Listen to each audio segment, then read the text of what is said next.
Backstage Pass, Institute of Gaming. For more details, contact 70939659659. And కన్నప్పకి సంబంధించిన ఇంకో question sir. యాక్చువల్గా ఇది మీకు సంబంధం లేదు, ఇది నా అభిప్రాయం, అది మీకేమనిపించిందో చెప్పండి చాలు. కన్నప్ప సినిమా క్లైమాక్స్కి వచ్చేలేకే తిన్నడు కన్నప్పగా మారిపోతాడు. అక్కడ మోహన్ బాబు గారి క్యారెక్టరు నాకంటే గొప్ప భక్తుడు ఇతను అని చెప్పి రియలైజ్ అవుతారు. సో రియలైజ్ అయిన తరువాత అప్పటికే ఎమోషన్ బాగా పండింది. అక్కడ మోహన్ బాబు గారికి ఒక పాట పెట్టారు క్లైమాక్స్లో. యాక్చువల్గా మోహన్ బాబు గారి బలం డైలాగ్స్. మీరు యమదొంగ సినిమా చూసుకుంటే క్లైమాక్స్లో ఎన్టీఆర్ ప్రాణాలు పోతున్నప్పుడు చాలా ఎన్టీఆర్ పైనుంచి కొండల నుంచి కింద పడుతుంటారు, బతకడానికి చాలా కష్టపడుతూ ఉంటారు. పక్కనే ఉన్న నరేష్ క్యారెక్టర్, నారదుడి క్యారెక్టర్ వచ్చేసి స్వామి బతికించవచ్చు కదా, ఎందుకు ఇంత మొండిపట్టు పట్టారంటే ఆ చెట్టు మీద అట్ట ఒక చెయ్యేసి అంత శక్తే నాకుంటే ఎప్పుడో బతికించేవాడిని నారదా అని చెప్పి ఒక చిన్న ఎక్స్ప్రెషన్ డైలాగ్తో అలా వదులుతారు. మొత్తం ఆడిటోరియం మూడంతా మారిపోద్ది అనమాట మోహన్ బాబు గారు ఒక చిన్న డైలాగ్తో. సో కన్నప్ప ఆ స్కోప్ ఉంది. తిన్నడు కన్నప్పగా మారిన తర్వాత ఇది కన్నప్ప అంటే అని చెప్పేసి ఒక 5-6 డైలాగులు మోహన్ బాబు గారి చేత కానీ వరుసగా చెప్పించేస్తుంటే ఆడిటోరియం అదిరిపోయేది. ఇది నా వ్యక్తిగత అభిప్రాయం. సో ఆ ఛాయిస్ తీసుకోకుండా సాంగ్కి వెళ్ళిపోయారు. సో ఇది మీకేమనిపించింది? నాకు అనిపించడానికి ఉంది, విష్ణు గారు స్క్రీన్ ప్లే రాశారు, విష్ణు గారిని అడగాలి మీరు. అంటే మిమ్మల్ని అడిగితే ఆ టీం చూస్తుందని నా అభిప్రాయం. అంటే ఇప్పుడు స్టోరీ ఆన్ స్క్రీన్ ప్లే రాసింది విష్ణు గారు. అతని మైండ్లో and there are the producers, అతని మైండ్లో ఏమనిపిస్తే అదే వాళ్ళు సినిమా రూపంలో తీస్తారు. మేబీ మీకు అనిపించింది అతనికి అనిపించకపోవచ్చు, అతనికి అనిపించింది అతను తీసుకున్నారు. నెక్స్ట్ టైం మీరు ప్రొడ్యూస్ చేసినప్పుడు మీరు అనిపించినట్టు మీరు తీసుకోండి. యాక్చువల్గా అంటే జస్ట్ యాక్చువల్లీ మీరు అన్నట్టు ఈజ్ అ డైలాగ్ కింగ్ కాబట్టి డెఫినెట్గా ఆ డైలాగ్తో ఎలివేట్ చేసి చెప్పి తర్వాత సాంగ్కి వెళ్తున్నా కూడా బాగానే ఉండేది. Maybe it's directors and Vishnu గారు కాల్ కాబట్టి I don't involve in that. Okay sir, కాస్త మళ్ళీ మీ మోడలింగ్ కెరీర్ అయిపోద్దాము. మీరెందుకు సార్ పవన్ కళ్యాణ్ గారి సినిమాలకి, మహేష్ బాబు గారి సినిమాల కోసం నిద్ర కూడా పోకుండా రాత్రులంతా ఫోన్లు చేస్తా కూర్చునే వాళ్ళంట? అవును, అప్పుడు మరి ఈ వాట్సాప్లు, సెల్ ఫోన్స్ లేవు కాబట్టి. కాస్త క్లియర్గా చెప్పండి, అంటే మీ రోల్ ఏంది, మీకు ఎందుకు అంత కష్టం?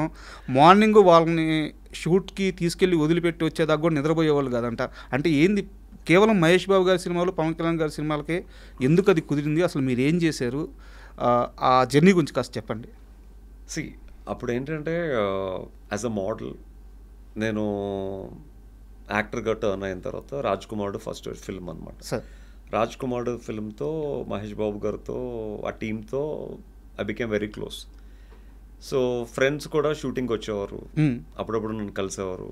So they use to Mahesh Babu garu observe చేసేవాళ్ళు యాక్చువల్లీ ఇదంతా. సో ఒకరోజు ఆస్ట్రేలియాలో షూటింగ్ చేయాలి సాంగ్. అప్పుడు షూటింగ్ అవ్వక సేమ్ సాంగ్ని ఓషన్ పార్క్లో ప్యాచ్ వర్క్ చేశారన్నమాట ప్రీతి జింటా అండ్ మహేష్ బాబు గారు. దే నీడ్, అప్పుడు ఆస్ట్రేలియాలో ఉన్న మోడల్స్ ఇక్కడ కూడా కావాలి. So they want good looking models అన్నమాట. సో ప్రతిరోజు షూటింగ్కి నన్ను కలవడానికి అప్పుడప్పుడు ఫ్రెండ్స్ వచ్చేవారు కాబట్టి మహేష్ బాబు గారు పర్సనల్గా నా దగ్గరికి వచ్చి, మీ ఫ్రెండ్స్ షూటింగ్కి వస్తూ ఉంటారు కదా, వాళ్ళందరూ బాగుంటారు యాక్చువల్లీ, వాళ్ళందరూ ఈ ఫిల్మ్లో చేస్తారేమో అడుగు అంటే. సో నేను అడిగాను, వాళ్ళందరూ ఎగిరి we want to do it అన్నారు. సో అంటే ఒక మహేష్ బాబు గారు నన్ను రికమెండ్ చేసి అంత పర్సనల్గా కేర్ తీసుకుని నాకు ఒక రెస్పాన్సిబిలిటీ ఇచ్చినప్పుడు, ఆ రెస్పాన్సిబిలిటీ నేను స్పాయిల్ చేసుకోకూడదని ఒక ఉద్దేశంతో చాలా కష్టపడే ఉన్నాను అనమాట. ఒక రెప్యుటేషన్ నాకు ఉన్నప్పుడు, అంటే కౌశల్ నమ్మకంతో చేస్తాడు, కౌశల్ ఏ పనైనా 100% జస్టిస్ చేస్తాడన్న నమ్మకం నా మీద పెట్టినప్పుడు, సో నేను అప్పుడు మనం అందరింటికి వెళ్ళలేం కాబట్టి సెల్ ఫోన్స్ చేసి ఉండేవి కాదు కాబట్టి, ఓన్లీ ల్యాండ్ లైన్స్ కాబట్టి, ఐఎమ్ టాకింగ్ అబౌట్ 98, 99 ఆ టైంలో. అప్పుడు నైట్, ఇప్పుడు next day morning college scene అయి ఉంటుంది. ఆ కాలేజ్ సీన్లో నాకు డైరెక్షన్ డిపార్ట్మెంట్ నుంచి ఒక 50 మోడల్స్, కౌశల్ ఒక 50 మోడల్స్ కావాలి అంటే as a casting director that's my responsibility. అప్పుడు ఏం చేయాలంటే ఇంకా ఒక ఎస్టీడీ బూత్లో కూర్చుని నైట్ అంతా మార్నింగ్ 2-3 వరకు ఫోన్స్ చేస్తే కానీ 50 మంది అయ్యేవారు కాదు యాక్చువల్గా. సో 50 మంది ఎప్పుడైతే మోడల్స్ సెట్ అయ్యారని తెలిసిందో అప్పుడు నా అసిస్టెంట్స్కి చెప్పి వాళ్ళ ఇంటికి వెళ్ళి వాళ్ళని పిక్ చేసుకుని లొకేషన్కి వెళ్ళి డ్రాప్ చేసేంత వరకు నాకు మనశ్శాంతి ఉండేది కాదనమాట, నా పని అయింది అని చెప్పి. అలాగే ప్రతిరోజు ఉండేది యాక్చువల్గా. సో యువరాజుకి అయితే మొత్తం షూటింగ్ అంతా Ramoji film city. Okay. Hyderabad నుంచి రోజుకి 50-60 మంది మోడల్స్ మార్నింగ్ 6 o'clockకి బస్సులో కూర్చుంటే ఆ బస్సు అక్కడికి 8 o'clock రీచ్ అయ్యేదన్నమాట. సో అలాగా ఆల్మోస్ట్ లైక్ 1-2 months కష్టపడేవాళ్ళు అనమాట. అప్పుడు ఫస్ట్ మోడలింగ్ ఏజెన్సీ హైదరాబాద్లో ఉండేదన్నమాట. అప్పుడు ఆల్మోస్ట్ లైక్ ఈచ్ మోడల్కి మా ఏజెన్సీ నుంచి ఒక 30,000-40,000 మినిమం పర్ మంత్ శాలరీ ఇచ్చేవాళ్ళం ఆ టైంలోనే. అంటే అప్పుడు చూడండి ఎంత వర్క్ ఇప్పించామన్నా నేను. సో పవన్ కళ్యాణ్ గారు కూడా బద్రీ సినిమాకి పూరి గారు పవన్ గారికి పరిచయం చేస్తే పవన్ గారు బద్రీ సినిమాలో యాడ్ ఏజెన్సీలో ఉండే మోడల్స్ అందరినీ కూడా పవన్ కళ్యాణ్ గారు స్వయంగా సెలెక్ట్ చేసుకున్నారు ప్రొఫైల్స్ చూసి. సో ఆబ్వియస్లీ వాళ్ళంతా రెస్పాన్సిబిలిటీ తీసుకుని నాకు ఒక రెస్పాన్సిబిలిటీ అప్పచెప్పినప్పుడు ఆబ్వియస్లీ కష్టం పడితే కానీ ఆ రెస్పాన్సిబిలిటీకి మనం జస్టిస్ చేయలేం. సో అందుకనే వర్షం వచ్చినా అండ్ నైట్ ఏమొచ్చినా నైట్ ఇంట్లో ఫోన్లు ఉండేవి కాదు కాబట్టి ఎస్టీడీ బూత్కి వెళ్ళి వాడి తాళం నేనే తీసుకుని ఫోన్స్ చేస్తే ఒక పెద్ద రోల్ వచ్చేది బిల్లు.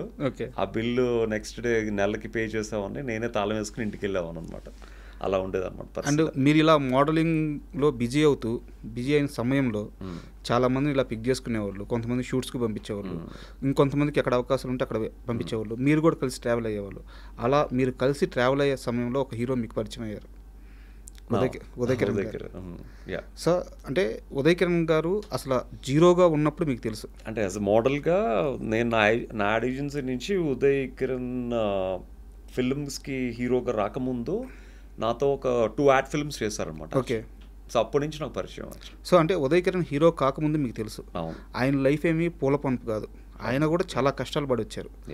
సో అంత కష్టాలు పడ్డ వ్యక్తికి లాస్ట్ రోజున, ఆయన చనిపోయే రోజున, ఆయన ఆల్రెడీ లైఫ్లో ఎంతో కొంత చాలా అచీవ్ చేశారు, చాలామంది ఫ్యాన్స్ని సంపాదించుకున్నారు, సూపర్ క్లాస్ హీరోగా, లవర్ బాయ్గా చాలా ఖ్యాతి దక్కించుకున్నారు, అందరికీ ఇష్టమైన హీరోగా ఉన్నారు. బట్ ఆ టైంలో కొన్ని ఫ్లాప్స్ వచ్చి ఉండొచ్చు. ఏమీ లేని రోజును చూసిన ఉదయ్ కిరణ్ కేవలం సినిమా అవకాశాలు లేకే చనిపోయారు అంటే మీరు నమ్ముతారా? సినిమా అవకాశాలు లేక చనిపోయారంటే నేను నమ్మను డెఫినెట్గా. ఓకే. సో ఉదయ్ గారికి అప్పటికి ఉన్న ఫేమ్కి తను చాలా చేయొచ్చు యాక్చువల్గా. ఈవెన్ తను తలుచుకుంటే ఒక పెద్ద టీవీ షో యాజ్ అన్ యాంకర్గా చేయొచ్చు, లేకపోతే చాలా చిన్న సినిమాలు చాలా ఉన్నాయి బట్ దానికి హీరోగా చేయొచ్చు. అంటే ఏ మనిషి అయినా ఫేమ్లో ఉన్నంత వరకే వాళ్ళకి వాల్యూ. మనం ఫేమ్లో ఉన్నంత వరకే మనం ఏది చెప్పినా జనాలు నమ్ముతారు, మనకి పాజిటివ్ కామెంట్స్ వస్తాయి. అదే ఫేమ్లో లేనప్పుడు నేను ఏది చెప్పినా కింద ట్రోలింగ్ చేస్తారు, నెగిటివ్ కామెంట్స్ వస్తాయి. అదేంటంటే మన సక్సెస్ని బట్టే చూసే వాళ్ళకి రెస్పాన్స్ వస్తుంది యాక్చువల్గా. ఇప్పుడు ఈ ఇంటర్వ్యూ కూడా కిందన ట్రోల్స్ చూస్తే ఈడు కూడా చెప్తున్నాడా, లేకపోతే ఈడు కూడా చెప్పేవాడు అయిపోయాడా అని అంటారు యాక్చువల్గా. అనేవాళ్ళు అంటూనే ఉంటారు. బట్ ఈ పొజిషన్ ఇప్పుడు మీ ముందు ఇలా కూర్చుని మాట్లాడడానికే ఒక పెద్ద సక్సెస్. ఈ సక్సెస్కి రీచ్ అవ్వడానికి ఎంత కష్టపడి వచ్చారు అనేది వాళ్ళకి తెలియదు యాక్చువల్గా. అలాగే ఉదయ్ కిరణ్ గారి విషయంలో కూడా హీ అచీవ్డ్ ఎ లాట్. నేను పక్కనే ఉండి స్వయంగా చూసాను యాక్చువల్గా. So back to back films, చిత్రం, మనసంతా నువ్వే కలుసుకోవాలని కూడా కలుసుకోవాలని, ఇవన్నీ back to back hat trick hero అని చెప్పి తను బీచ్లో షూటింగ్ అవుతుంటే అమ్మాయిలందరూ వచ్చి తన మీద ఫ్లవర్స్ చల్లేవారు అనమాట, రోజ్ పెటల్స్ అనమాట. అసలు షూటింగ్ చేయనిచ్చేవారు, అది విపరీతమైన క్రౌడ్ అనమాట. ఇప్పుడు సోషల్ మీడియా వచ్చి ఇవంతా ఇప్పుడు యాక్టర్స్కి ఆ ఫేమ్ చూస్తున్నారు, కానీ ఏమీ లేని టైంలోనే he have seen that fame అనమాట యాక్చువల్గా. బట్ ఆబ్వియస్లీ అంత ఫేమ్ చూసిన తర్వాత నేను ఒక చాలా సంవత్సరాల తర్వాత ఒక ఈవెంట్కి వెళ్తే he also came for the event, ఒక ఫ్యాషన్ షోకి. ఆ ఫ్యాషన్ షోలో తను కూడా ఒక నార్మల్గా కూర్చున్నాడే కానీ ఒక సెలబ్రిటీకి ఇవ్వాల్సిన రెస్పాన్స్ కానీ ఒక సెలబ్రిటీకి ఇవ్వాల్సిన ట్రీట్మెంట్ కానీ ఇవ్వలేదు యాక్చువల్గా. Okay. I have seen personally, just because of తను ఫేమ్లో లేడు అన్న ఒక్క ఉద్దేశంతో. సో ఒక మనిషికి ఒక నడుస్తున్నప్పుడు రోజ్ పెటల్స్ జల్లి ప్రతి అడుగులోని పూలతో నడిపించే ఒక ఫ్యాన్స్ ఉన్న టైంలో సినిమాలు 2-3 సినిమాలు ఫ్లాప్ అయ్యేసరికి అసలు ఒక ఈవెంట్కి వచ్చినప్పుడు కూడా పట్టించుకోకపోతే ఆబ్వియస్లీ ప్రతి మనిషికి ఒక బాధ ఉంటుంది యాక్చువల్గా. కష్టం సార్ తీసుకోవడం. పక్కనే నిన్న కాక మొన్న వచ్చిన హీరోస్కి సెల్ఫీలు తీసుకుని అంత ఎస్టాబ్లిష్ అయిన ఉదయ్ గారితో సెల్ఫీలు తీసుకోపోతే ఆబ్వియస్లీ తను పక్కనే తీసుకుంటున్నప్పుడు తనకు బాధ కలుగుతుంది యాక్చువల్గా. సో ఆ బాధని చూశాను, ఆ హ్యాపీనెస్ని చూశాను యాక్చువల్గా నేను. ఎప్పుడైతే తను చనిపోయారన్న వార్త విన్నానో నాకు చాలా ఐ వాజ్ లైక్ షాక్డ్ అనమాట. వెంటనే నేను నిమ్స్ హాస్పిటల్కి వెళ్తే ఎవరిని అలౌ చేయట్లేదు. అసలు ఉదయ్ కిరణ్ని చూడడానికి ఎలాంటి స్టార్స్ రాలేదు. ఆ ఫ్యామిలీలో కూడా వాళ్ళ సిస్టర్ వాళ్ళ హస్బెండ్ ఒక అతను ఉన్నాడనమాట, ఇంకెవరు లేరు అక్కడ. మేబీ ఆ కుటుంబంతో వాళ్ళ పేరెంట్స్తో వాళ్ళ ఫాదర్తో తనకేవో గొడవలు ఏవో అవుతున్నాయి అనుకుంటా, ఎవరు రాలేదు. అప్పుడు నేనే మార్చురీకి వెళ్ళి ఓపెన్ చేస్తే అప్పుడు ఉదయ్ కిరణ్ గారి బాడీని ఫస్ట్ చూసింది నేనే. అప్పటికే తన కళ్ళని దానం చేసి ప్లాస్టిక్ కళ్ళు పెట్టారు యాక్చువల్గా. సో తర్వాత నేను మళ్ళీ నిమ్స్ వాళ్ళతో డాక్టర్స్తో మాట్లాడి ఆ బాడీని ఇంటికి తీసుకువెళ్ళి తర్వాత అక్కడ నెక్స్ట్ డే మార్నింగ్ చాంబర్ దగ్గర తీసుకువెళ్ళి మొత్తం అప్పుడు ఆర్టిస్టులు అందరూ అప్పుడు వచ్చారు యాక్చువల్గా. సో అదంతా అప్పుడు మొత్తం త్రూఅవుట్ ఉదయ్ గారితో మొత్తం తన బాడీ కాలి ఆ యాష్ అయినంత వరకు ఆ లాస్ట్ వరకు నేను తనతోనే ఉన్నాను యాక్చువల్గా. ఆ బాడీ మొత్తం కాలినంత వరకు తనతోనే ఉన్నాను. చాలామంది కొంతమంది మధ్యలోనే వెళ్ళిపోయారు, కొంతమంది బాడీ ఇలా అంటించిన వెంటనే వెళ్ళిపోయారు actually. But I'm the one. Maybe ఇద్దరు ముగ్గురు కొంతమంది ఫ్యాన్స్ ఉన్నారనమాట.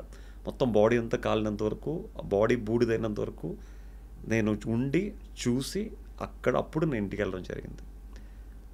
అంటే ఇంకా ఒక ఫ్రెండ్కి అంతకన్నా మనం ఎక్కువ ఏమి ఇవ్వగలం యాక్చువల్గా. అంటే మీరు చెప్తుంటే అంటే ఇండస్ట్రీలో ఒక ఫేమ్ వచ్చిన తర్వాత అంతే, ఏదన్నా ఫేమ్లో ఉంటేనే మీకు గుర్తింపు, మీకు మర్యాద, మీకు మీ గురించి మంచిగా మాట్లాడతారు. అంటే ఒక బిగ్ బాస్ నుంచి బయటకు వచ్చినప్పుడు నా గురించి, నా ఇంటర్వ్యూస్ గురించి ట్రెండింగ్లో ఉన్నాం కాబట్టి ఒక ఇంటర్వ్యూ చేస్తే ఆ ఇంటర్వ్యూ ద్వారా కొన్ని వ్యూస్ వస్తాయి, ఛానల్ రేటింగ్ పెరుగుతుంది, ట్రెండింగ్లోకి వెళ్తుంది, డబ్బులు వస్తాయి ఉద్దేశంతో ఇంటర్వ్యూ చేసేవారు. అదే పాజిటివ్గా చేసిన ఇంటర్వ్యూని వీడి పాజిటివ్నెస్ అంతా జనాలు లాగేసుకున్నారు, ఇప్పుడు వీడు నెగిటివ్ చేస్తే మళ్ళీ కొన్ని రోజులు ట్రెండింగ్లో తీసుకెళ్ళొచ్చు అని చెప్పి మళ్ళీ నెగిటివ్ చేశారు. అవును, మళ్ళీ నెగిటివ్ చేసినప్పుడు మళ్ళీ వాళ్ళకి ట్రెండింగ్లోకి వెళ్ళాయి. అప్పుడు చాలామంది ఆర్టిస్టులు 30 years పృథ్వీ గారు కూడా నా గురించి నెగిటివ్గా మాట్లాడారు. బికాస్ ట్రెండింగ్లో ఉన్న ఒక పర్సన్ని పోక్ చేస్తే heal become more trending actually.